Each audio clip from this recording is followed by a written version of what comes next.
What should we pursue in this limited time of life? Nanjing, a 2,500-year-old Chinese city, provides some clues.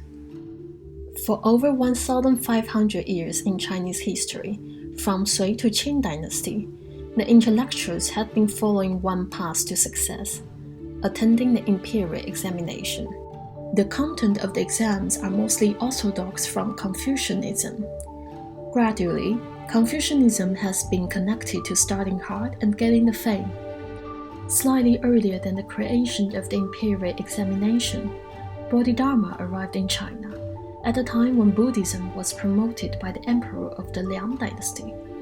The conversation between Liang Wu Di and Bodhidharma was quite famous. It's about another thing that's pursued by himself and many other Buddhists, the merit.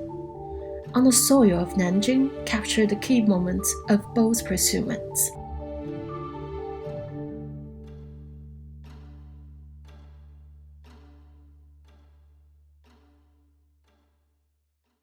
We're taking metro to Qing Temple.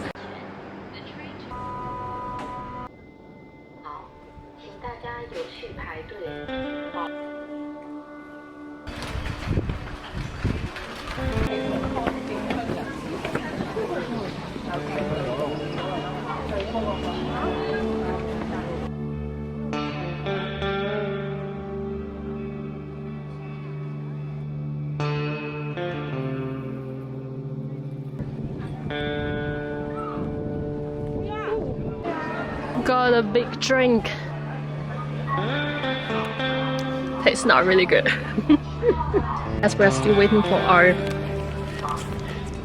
vegetarian noodles, we can talk a little bit about the history of Qing Temple. Qing Temple is very famous because it's the first and the oldest temple. We say Nanjing is the capital city for lots of dynasties and kingdoms. In one of dynasties, there was an emperor, Liang Wu, who was very religious. That he was so pissed off by the trend of luxury in the upper class of the society that he started promoting Buddhism. So he used the funds of the state to build lots of temples, and himself was converted to Buddhism in this temple 4 times. And each time when the royal wanted him back, he asked the royal court to provide a big fund to the temple as an exchange. So basically blackmailing the country for developing the Buddhism. When Bodhidharma first arrived China, Liang Wu Di accommodated him in Qing Temple, which was named Tongtai Temple back then. He asked Bodhidharma, I have constructed monasteries, had sutras copied, and allowed the ordination of many monks and nuns. Surely there's a good deal of merit in this. Bodhidharma answered, There's no merit. How come? Because the kind of merit you seek is only the petty reward that humans obtain as the result of deeds that are attempted. It is like the reflection of a thing, which conforms to it in shape, but is not the real thing. Then what is the true merit? Pure wisdom is marvelous and complete. In its essence, it is empty and quiescent. Merit of this sort cannot be sought in this world. Liang Wu Di was disappointed, and Bodhidharma continued to the north of China. 100 years later, Huineng made a further explanation to merit. Merit is actually 2 words in Chinese, 功德. Gong refers to knowing the true nature of oneself and follow it. De refers to seeing and treating everyone else equally, without putting oneself first or higher.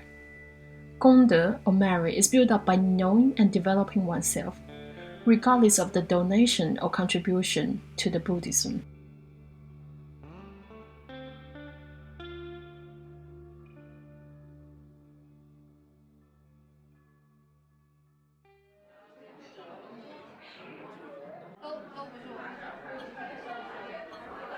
I remember when I was a little kid, every Chinese New Year, my family will visit a temple.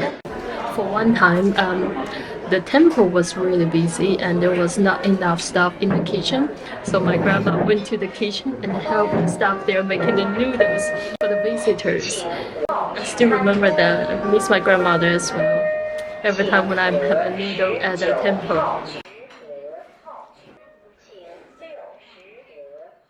It's already the third day of me living in Nanjing. Today we are going to the biggest examination hall in Jiangnan area in Eastern China.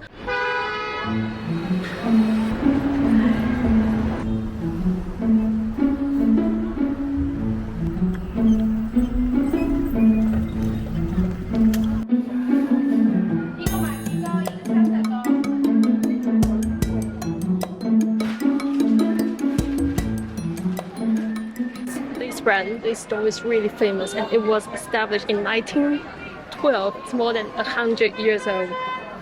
And this is a snack or dessert I bought from there. The filling is the wrapping paste. It's very sticky. I think it's made from the sticky rice. It's called ma qi gao. Good.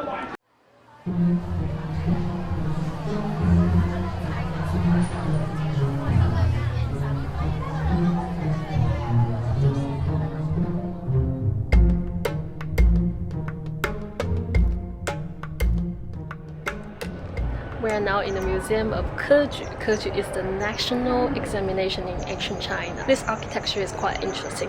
On one side is the tiles piling up as a wall to mimic the scales of the fish, because in Chinese there is a saying, 鲤鱼跃龙门. It means through this kind of big examinations, a kid from the poor family can become big figures. It's like the fish jumping through the dragon gate, become a dragon. And on the other side is loads of bamboo and wooden sleeves, which are the form of the books in ancient China.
We are now in the Confucius Temple, probably the most famous tourist attractions in Nanjing city now. Lots of people came here to pray for a good result of the Gaokao, which is National College Entry Examination of China. The Imperial examination was abandoned in 1905, but another examination replaced it nowadays for the same importance, Gaokao. The Chinese college entrance examination.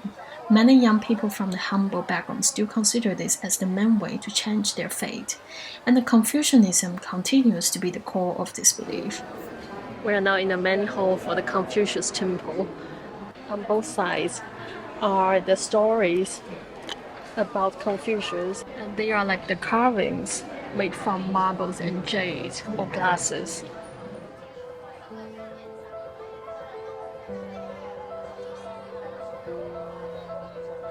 The same candles and incense are lit and burned in both Qing Temple and Confucius Temple, but the wishes they made are various. After the conversation with Liang Wu, Bodhidharma went to Shaolin Temple and inspired Chanzong in China. For the next 1,000 years, Chanzong started forming the Chinese culture and mindset along with Confucianism. Nowadays, in the crowds that paying for merit, how many have understood the conversation between Bodhidharma and Liang Wu? And among those who started for nearly 20 years, how many will eventually gain the fame? When death was approaching Xu Xianxin, was he satisfied with the life he had? And how about you? What would you pursue in your limited time of life?